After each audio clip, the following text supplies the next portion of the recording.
My number one sponsor would be. Oh, I joke about this all the time, but it would have to be Target. Like, I mean, you can get everything at Target, everything you need, especially for a mom with kids. You can get clothes there, anything. So I've always joked, I'm like, if I was a driver, I would totally want Target as my sponsor.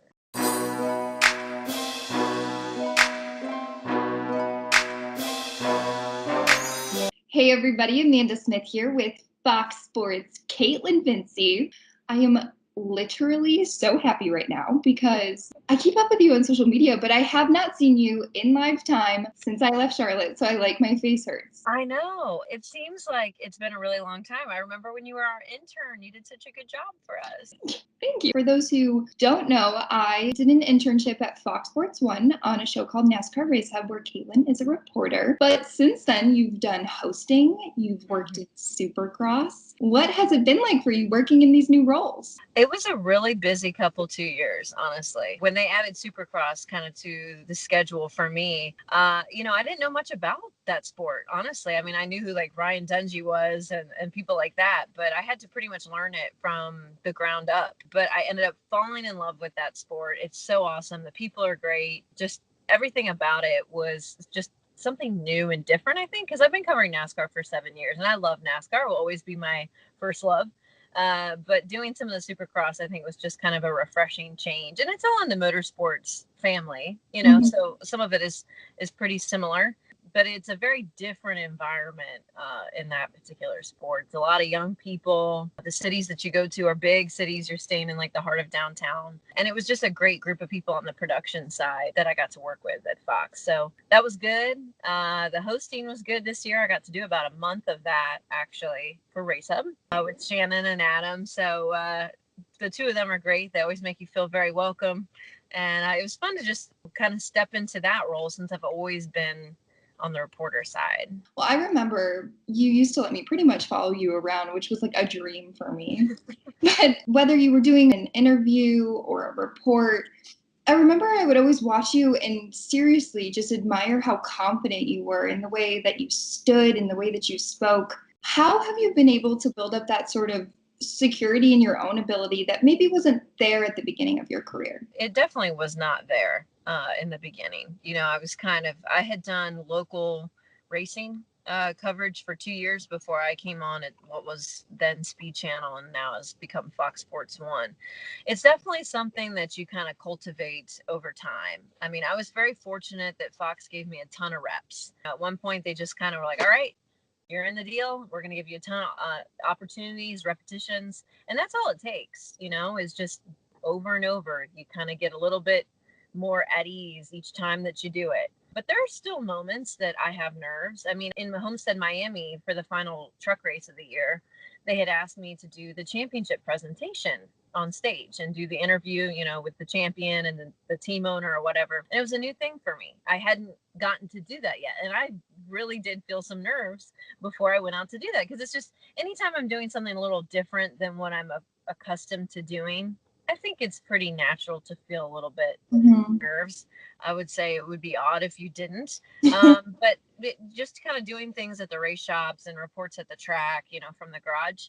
I've been doing that now for, 7 years. So the comfortability is certainly there, but it just takes time. When you do have those moments where the nerves come up, how have you learned to settle them? There isn't really any particular trick or technique that I do. I just try to, you just need to be as prepared and focused as possible. Put in your research and your time in that regard, because then you know it. You know the material. It's just a matter of making sure you say it, in a way that's easy to understand eloquently, You just have to have confidence in your abilities and be like, I'm here for a reason. And then you just sort of just kind of go with it. Not too long ago, you posted about the YouTube videos that you used to make before you have the job that you do. Did you always think that your career would progress to where it is? I had hoped it would. Those days are funny for me to reflect back on. I built this, little set in the spare room of my house. I bought a green screen, a lighting system. I taught myself iMovie on the MacBook to create these reports. And I started posting them on YouTube. And then next thing you know, NASCAR Illustrated's website, scenedaily.com at the time, saw them and wanted to start using them on their website. So then my work was next to people like Bob Pockrass and, journalists that are really respected and have a lot of credibility in the sport. So that was a really neat kind of turning moment, I think, for me.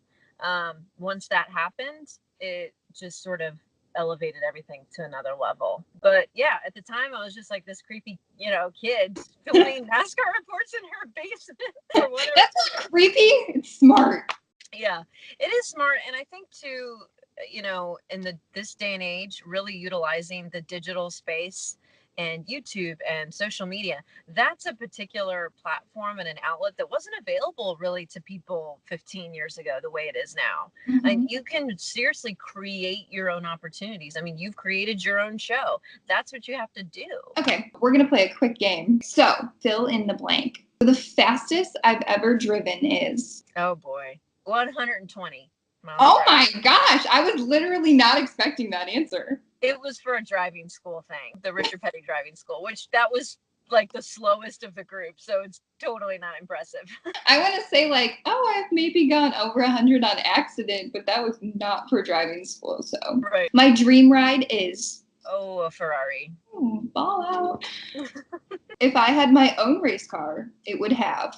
I'm a big fan of those matte paint schemes, honestly. We see a couple of the teams run those matte paint schemes. I think they look really sharp on track. So mine would definitely have a matte. If I could steal any driver's fire suit, I'm taking Jimmy Johnson's, because now we won't see it anymore. Such a bummer. If it goes missing, we know who where to look. So I want to get to the fan questions that we had for you before we're out of time. So Brandon Smith 5, no relation to me, would like to know, what is the most satisfying part of your career so far? I just think, honestly, being able to tell the stories of the people in the garage, whether it's the drivers, the crew chiefs, the road crew, pit crew, that is the most rewarding part. There's some really compelling characters that make up our sport, and we are the ones who get to share their stories.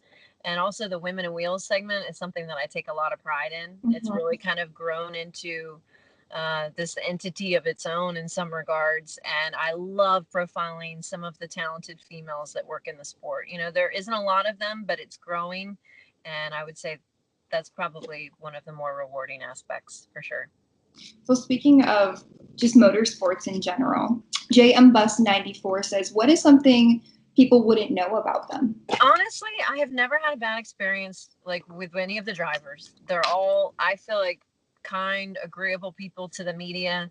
I made a joke about Jimmy Johnson earlier because he really is the one that comes to mind that I think is probably one of the best and easiest to deal with. And that's a 7-time champion. Mm-hmm. And you might look at him and think, oh, what is he really like? Well, he's truthfully one of the most genuine and kind ones that I've met through my work with NASCAR. And we're very fortunate that we get to deal with athletes like that. And I think that's something that's so cool and different is that like it's every week you see that same group of people.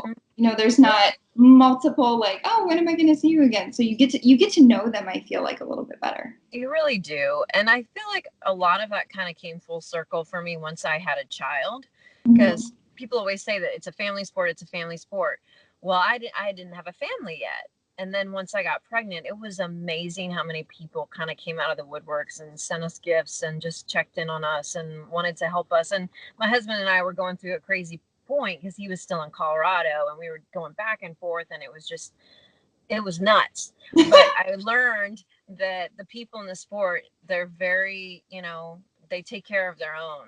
And I think that's something that is really special because you see them every single week. It's the same group of people, and it really is a traveling family. Mm-hmm. So I learned that a lot the last 2 seasons, I would say. Sally Lowe would like to know, what is your favorite track to cover a race at and why? Bristol Motor Speedway.